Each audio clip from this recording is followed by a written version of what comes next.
திமுகவிலிருந்து சேலம் தரணிதரன், பாஜகவிலிருந்து தூத்துக்குடி செல்வம், காங்கிரஸ் கட்சியிலிருந்து இதயதுல்லா, அரசியல் விமர்சகர் ஹரிமாதவன், நாம் தமிழர் கட்சியிலிருந்து சசிகுமார் ஐவரும் இணைந்திருக்கிறார்கள். ஐவரும் நிகழ்ச்சிக்கு வரவேற்கிறோம். ஈரோடு கிழக்கு இடைத்தேர்தலுக்கான இந்த வாக்கு எண்ணிக்கையும் நடந்து கொண்டிருக்கிறது. தொடர்ந்து பேச ஹரிமாதவன், இந்த டெல்லி எலெக்ஷன் பொறுத்தவரை எதை முக்கியமான பிரதானமான அம்சமாக பார்க்க வேண்டி இருக்கிறது? டெல்லி எலெக்ஷனை பொறுத்த வரைக்கும் எப்பவுமே டெல்லி வந்து ஒரு வித்தியாசமான முடிவுகளை தரக்கூடிய ஒரு இது. சட்டமன்றத்துக்கு ஒரு மாதிரி, பார்லிமெண்ட்டுக்கு ஒரு மாதிரியும் முடிவுகளை தரக்கூடிய ஒரு இடம். அந்த இடத்துல இன்னைக்கு வந்து ஒரு கவர்ச்சிகரமான மக்கள் செல்வாக்கு மிக்க ஒரு தலைவரா அரவிந்த் கெஜ்ரிவாலும், அவருக்கு எதிராக பெரிய கட்டமைப்பு இருக்கக்கூடிய ஒரு தேர்தல் மிஷினரி, ஒரு பக்கா கார்பரேட் தேர்தல் மிஷினரியா பாரதிய ஜனதாவும் அந்த இடத்துல களத்துல நிற்கிறாங்க. அரவிந்த் கெஜ்ரிவாலுக்கு எதிர் வாக்குகளை பாரதிய ஜனதா வந்து அறுவடை பண்ணிடுறாங்க. பாராளுமன்ற தேர்தல் வரும்போது மோடியோட கவர்ச்சி அங்க வந்து பாரதிய ஜனதாவுக்கு வெற்றி தேடி தருது. ஆனா சட்டமன்ற தேர்தல் வரும்போது அப்படியே ரிவர்ஸா அரவிந்த் கெஜ்ரிவாலோட கவர்ச்சிக்கு முன்னாடி பாரதிய ஜனதாவோட கட்டமைப்பு தோத்து போயிட்டு இருக்கு. கடந்த 3 தேர்தல்லாம் அதான் நடந்துட்டு இருக்கு. இங்க பேசின எல்லாருமே டெல்லியில ஷீலா தீட்சித் பத்தியும் சுஷ்மா ஸ்வராஜை பத்தியும் பேசினாங்க. அதுக்கு முன்னாடி பாரதிய ஜனதாவோட கரைபடாத கிடக்கு முதலமைச்சரா இருந்ததுக்கு அப்புறம் ரிக்ஷால போன சாகிப் சிங் வர்மாவை பத்தி யாரும் பேசவே இல்லை. அவரும் ஒரு நல்லாட்சியை டெல்லியில கொடுத்தாரு. டெல்லிங்கிறது பலதரப்பட்ட மக்கள் வசிக்கக்கூடிய ஒரு இடம். அந்த இடத்துல அடித்தட்டு மக்களோட வாழ்வாதாரத்தை முன்னேற்றதுல அரவிந்த் கெஜ்ரிவால் வெற்றி பெற்று அவங்களோட பிரச்சனையை கையில எடுத்து அவர் வந்து 3 தேர்தல்ல வந்து வெற்றி பெற்றிருக்காரு. இந்த தேர்தலையும் பாரதிய ஜனதாவோட பெரும் வியூகங்களுக்கு மத்தியிலையும் அரவிந்த் கெஜ்ரிவால் வந்து வெற்றி பெறுவாரு. டெல்லி எலெக்ஷன்ல எது வின்னிங் ஃபேக்டரா மாறுது ஹரிமாதவன்? ஏன்னா 2014 மத்திய அரசுல மத்தியில பாஜக உருவாச்சு.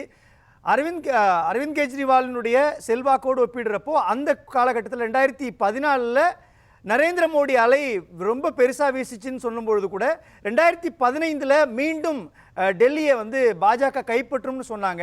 ஆனால் அப்படிப்பட்ட ஒரு சூழல் இல்லை. நரேந்திர மோடி அலை வீசிய காலகட்டத்திலேயே அரவிந்த் கெஜ்ரிவால் செல்வாக்கு செலுத்தின ஒரு இடத்துல இன்னைக்கு நாடாளுமன்ற தேர்தலில் கூட பாஜகவினுடைய செல்வாக்கு சரிந்திருக்கு. மெஜாரிட்டி பாஜக என்கிற சூழல் மாறி மைனாரிட்டி பாஜக என்கிற ஒரு சூழல் உருவாகிறப்போ டெல்லியை எந்த புள்ளியில பாஜக கைப்பற்றும் நம்ப முடியும்? டெல்லியில பாஜக கைப்பற்றுகிற நம்பிக்கை 15 வருஷம் அரவிந்த் கெஜ்ரிவால் அரசாங்கம், 15 வருஷமா அந்த அரசாங்கம் இருக்கிறதுக்கு ஒரு மாற்றம் மக்கள் விரும்பினா பாஜக வரணுங்கிறதுக்கு மாற்றத்துக்கு பக்கத்துல பாஜக தான் இருக்கு. காங்கிரஸ் அந்த இடத்துல இல்ல. கவர்ச்சிகரமான தலைவராகவும் அந்த இடத்துல ராகுல் காந்தி பரிணமிக்கிற கட்சி அமைப்பையும் அந்த இடத்துல காங்கிரஸ் வலுப்படுத்துறது தவறிடுச்சு. இவ்வளவுக்கும் ஷீலா தீட்சித் ஒரு 40% ஓட்டுல தான் தோத்து போறாங்க. அப்படிப்பட்ட இடத்துல காங்கிரஸ் அந்த கோட்டை விட்ட இடத்த பாரதிய ஜனதா அறுவடை பண்ணிட்டாங்க. அந்த இடத்துல கால் மூட்டிட்டாங்க. அதுதான் பாரதிய ஜனதாக்கு கொடுக்கக்கூடிய நம்பிக்கை. இன்னொரு பெரிய நம்பிக்கை என்னன்னா, காமராஜர் வச்சு தேர்தலை சந்திச்சா 67 காங்கிரஸ் ஜெயிச்சிருக்கும். 10 வருஷத்துல வச்சு தேர்தலை சந்திக்கும் போதுதான் காங்கிரஸ் அந்த இடத்துல தோத்து போயிருச்சு. அதே மாதிரி அரவிந்த் கெஜ்ரிவால் முதலமைச்சரா இல்லாம இருக்கிறது பாரதிய ஜனதாவுக்கு ஒரு வாய்ப்பை ஏற்படுத்தலாம். அதே இது வந்து அரவிந்த் கெஜ்ரிவால் முதலமைச்சரா இல்லாம இருக்க அனுதாபமும் அவர் திரும்ப முதலமைச்சரா வரணும்னு மக்கள் எதிர்பார்ப்பும் அரவிந்த் கெஜ்ரிவாலுக்கு வெற்றியை தேடி தரலாம். அரவிந்த் கெஜ்ரிவாலுடைய இந்த கைது இருக்கு இல்லையா, அமலாக்கத்துறை, சிபிஐ உள்ளிட்ட புலனாய்வு அமைப்புகளை பாஜக ரொம்ப தவறா பயன்படுத்துது. எதிர்கட்சிகள் மேலதான் அவங்க குறியா இருக்கிறாங்க. எதிர்கட்சிகளை முடக்கிறதுக்கான ஒரு ஆயுதமா கேடயமா அதை பயன்படுத்துறாங்கன்ற பாக்குறப்போ மணிஷ் சிசோடியா அரவிந்த் கெஜ்ரிவாலுடைய கைது டெல்லி எலெக்ஷன்ல எதிரொலிக்குமா? அரவிந்த் கெஜ்ரிவாலை டெல்லி மக்கள் எப்படி பாக்குறாங்க? இப்போ வரலாற்றுல இதுவரைக்கும் ஊழல் குற்றச்சாட்டுகளுக்காக உள்ள போன தலைவர்கள் உள்ள போனதுனால தேர்தல் முடிவுகள் மாறுவதில்லை. ஜே.பி. பட்நாயக் காலகட்டத்துல இருந்து அம்மையார் ஜெயலலிதா அவர்கள் 96 அவ்வளவு பெரிய தோல்வியை சந்திச்சவங்க 98 ஒரு கம்பேக், ரொம்ப சீக்கிரமான ஒரு கம்பேக், உள்ள போயிட்டு வந்ததுக்கு அப்புறம் ஒரு பெரிய கம்பேக் கொடுக்குறாங்க ஜெயலலிதா. நேத்து இவரு சந்திரபாபு நாயுடு உள்ள போயிட்டு வந்ததுக்கு அப்புறமும் ஒரு கம்பேக்கா கொடுக்குறாங்க. ஜெகன்மோகனும் உள்ள போயிட்டு வந்ததுக்கு அப்புறம் தான் ஒரு கம்பேக்கா கொடுக்குறாங்க. ஊழல் வழக்குகள்ல கரிஸ்மெட்டிக் தலைவர்கள் உள்ள போறதுனால அவங்களோட தேர்தல் வெற்றி வாய்ப்புகள் பாதிக்காது. கடந்த காலத்துல சொல்றது என்னன்னா, உள்ள போனதுக்கு அப்புறம் அவங்க திரும்ப கம்பேக் வந்திருக்காங்கிறது தான் கடந்த கால முடிவு. பாராளுமன்ற தேர்தல் நரேந்திர மோடிக்கான தேர்தலா டெல்லி மக்கள் பார்க்கும்போது, சட்டமன்ற தேர்தலை தான் அரவிந்த் கெஜ்ரிவாலுக்கான தேர்தலா டெல்லி மக்கள் தொடர்ந்து 3 தேர்தல பார்த்துட்டு இருக்காங்க.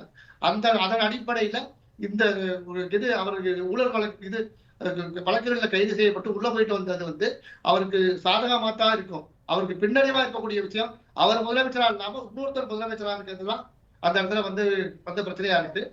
நீங்க வந்து பாராளுமன்ற தேர்தலில் ஆம் ஆத்மியும் காங்கிரஸும் கூட்டணி வச்சதுக்கு எழுபடலைன்னா எஸ்பியும் பிஎஸ்பியும் இது உத்தரப்பிரதேச கூட்டணி வைக்கும் போது அது எடுபட.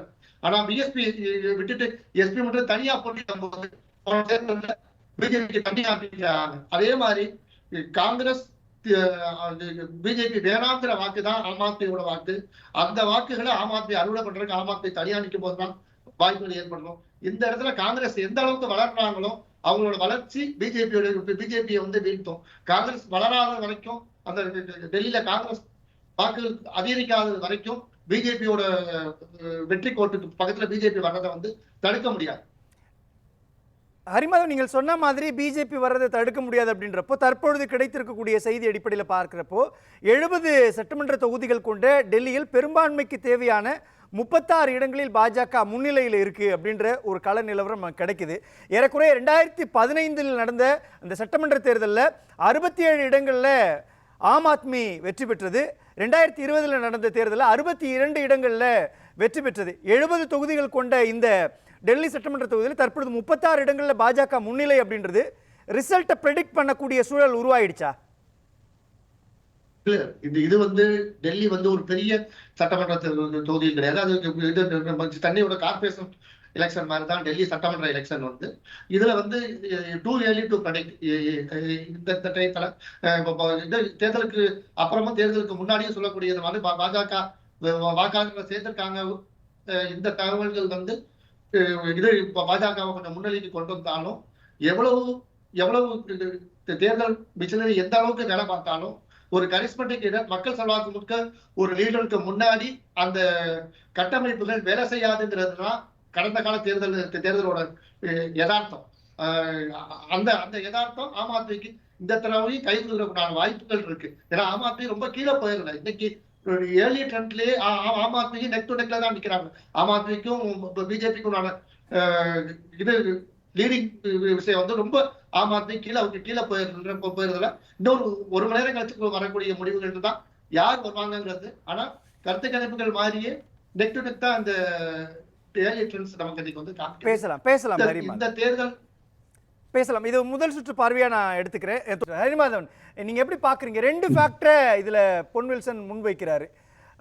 ஆம் ஆத்மியினுடைய காங்கிரஸ் கட்சியினுடைய வாக்குகள் ஆம் ஆத்மிக்கு போயிருக்குது அப்படின்றது ஒரு புள்ளியா இருக்குது. இன்னைக்கு தற்பொழுது நாம ரிசல்ட்டை பார்த்துக்கிட்டு இருக்கிறப்போ 36 இடங்களில் வெற்றி பெற்றால் ஆட்சி அமைக்கலாம் அப்படின்ற சூழல்ல 42 இடங்களுக்கு மேல பாஜகவினுடைய வேட்பாளர்கள் முன்னிலையில் இருக்கிறாங்க அப்படின்றப்போ என்ன ஃபேக்டர் டெல்லிக்குள்ள ஒர்க் அவுட் ஆகிட்டு இருக்குது? இப்போ என்ன டெல்லி மக்கள் என்ன முடிவு எடுத்துட்டு இருக்காங்க?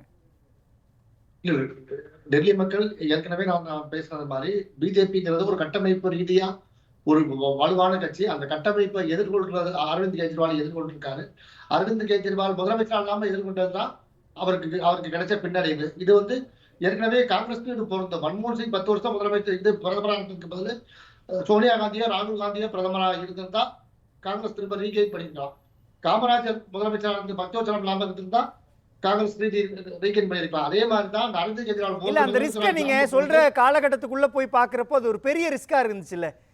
ஒரு வெளிநாட்டை சேர்ந்த பிரிட்டிஷ் சேர்ந்த ஒருத்தவங்க வந்து இந்தியாவை ஆள்வதா அப்படின்ற ஒரு பிரச்சாரம்லாம் முன்வைக்கிறப்போ அந்த பின்னணியில தானே மன்மோகன் சிங்கே அவங்க பிரதமர் ஆக்குறாங்க. அப்ப அந்த காலகட்டத்தில் நம்ம யோசிக்கணும், அந்த ஃபேக்டர்லாம் எப்படி இதுக்குள்ள ஒர்க் அவுட் ஆகுதுன்னு சொல்றீங்க? இல்ல அன்னைக்கு மன்மோகன் சிங் 10 வருஷம் பிரதமரா இருந்தது. அவரை முன்னிலைப்படுத்தி அவரை முன்னிலைப்படுத்தாம இவங்களே கட்சியை வழி நடத்துறதுதான். காங்கிரஸ் 10 வருஷம் மன்மோகன் சிங் நல்ல ஆட்சி கொடுத்தோம். அந்த ஆட்சி தோத்து போனதுக்கு, அவர் திரும்ப ரீகெயின் பண்ண முடியாம போனதுக்கு காங்கிரஸ் ரீகெயின் பண்ண முடியாம போனதுக்கு காரணம் ஒண்ணு மன்மோகன் சிங்கே கட்சி தலைவராக வந்திருக்கணும், இல்லைன்னா சோனியாவோ ராகுலோ பிரதமரா கடைசியா வந்திருந்தா கூட ஒரு டஃப் கொடுத்து இந்த இடத்துல நின்றுக்கலாம்.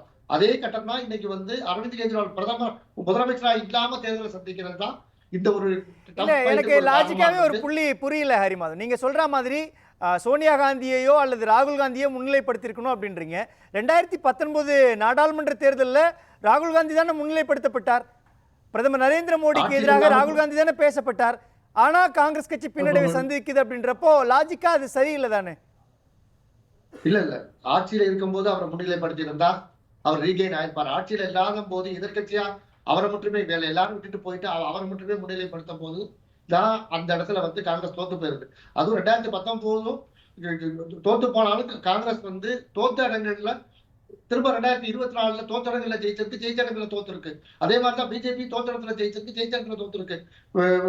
பிஜேபி வந்து யூபியில தோத்துருக்காங்க. உங்களுக்கு எந்த இடத்துல ஜெயிச்சாலும் அந்த இடத்துல தோத்துருக்காங்க.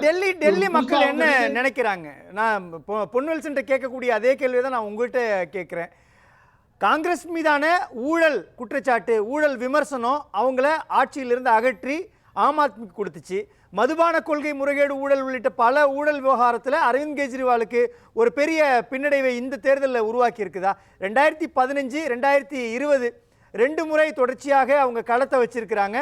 பெரும்பான்மையை மீறிய ஒரு வெற்றியை கொடுத்த மக்கள் காங்கிரஸ் கட்சியை நம்ப மறுக்கிறாங்களா? ஆம் ஆத்மியை நம்ப மறுக்கிறாங்களா? இல்ல, காங்கிரஸ்க்கு அமைப்பும் அந்த இடத்துல வந்து ரீஸ்ட்ரக்சர் பண்ண வேண்டியதா இருக்கு. ஒரு புது தலைவரையும் அவங்க அந்த அந்த மாநிலத்துக்குள்ள கொண்டு வர வேண்டியதா இருக்கு. இது ரெண்டும் நடக்கிறதுக்கு இன்னும் ஒரு 5 வருஷம் ஆகும். ஆனா இன்னைக்கு நிலைமையில ஆம் ஆத்மிக்கு ஏமாற்றம், பிஜேபிக்கு ஒரு மாற்றத்தை கொடுத்திருக்கு. 15 வருஷ கால ஆம் ஆத்மி ஆட்சியை ஒரு மாற்றத்துக்கு பிஜேபி வழிபடுத்திருக்கு. அந்த பிஜேபியோட அமைப்பு, பிஜேபியோட தேர்தல் மிஷனரி இந்த இடத்துல வெற்றி பெற்றிருக்கு. அதையும் தாண்டி அரவிந்த் கெஜ்ரிவால் வந்து அவரோட கரிஸ்மேட்டிக்ல ஒரு வலுவான எதிர்கட்சியா நெக் டு நெக்ல தான் நிற்கிறானே ஒழிய இப்பவும் தேர்தல் முடிவுக்கு வந்திருக்கலாம். 27-43 இன்னும் அடுத்த ஒரு சில மணி துணிகள்ல இந்த பக்கமும் மாறலாம், அந்த பக்கமும் மாறலாம். இல்ல, இன்னும் நம்புறீங்களா ஹரிமாதவன்? மாறும்னு நம்புறீங்களா? இல்ல சார், ஆம் ஆத்மி வரும்போது பிஜேபிக்கு 2 இடம் தான் இருந்துச்சு. அந்த அந்த கட்டம் இன்னைக்கு இல்ல. பிஜேபியும் ஆம் ஆத்மியும் நெக் டு நெக்ல தான் போயிட்டு இருக்கு. நமக்கு ஒரு பெரிய வியப்பா இருக்கக்கூடிய ஒரு இடத்துல காங்கிரஸும் வெற்றி முகத்துல இருக்கிறது வந்து கடுமையான மும்முனை போட்டி அந்த மாநிலத்துல இருந்திருக்கும். நமக்கு தேர்தல் முடிவு வந்து காமிக்கும். தேர்தல் முடிவு புதுசா வந்ததுக்கு அப்புறம் தான் அந்த புள்ளி விவரங்களை வச்சுட்டு பேச முடியுமே ஒழிய இன்னைக்கு கருத்து கணிப்பை ஒட்டின ஒரு முடிவாக இந்த முடிவு இருக்கு.